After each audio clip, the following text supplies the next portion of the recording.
உங்களுக்கான இன்றைய வாக்குத்தத்தம். ஞானத்தை சம்பாதி, புத்தியையும் சம்பாதி. என் வாயின் வார்த்தைகளை மறவாமலும் விட்டு விலகாமலும் இரு.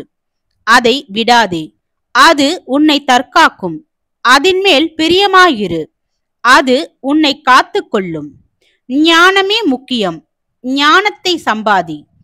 எண்ணத்தை சம்பாதித்தாலும் புத்தியை சம்பாதித்துக்கொள்.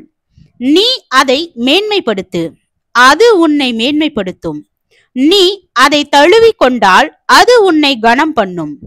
அது உன் தலைக்கு அலங்காரமான முடியை கொடுக்கும். அது மகிமையான கிரீடத்தை உனக்கு சூட்டும். என் மகனே கேள், என் வார்த்தைகளை ஏற்றுக்கொள். அப்பொழுது உன் ஆயுசின் வருஷங்கள் அதிகமாகும். நீதிமொழிகள் 4வது அதிகாரம் வசனம் 5 முதல் 10 வரை.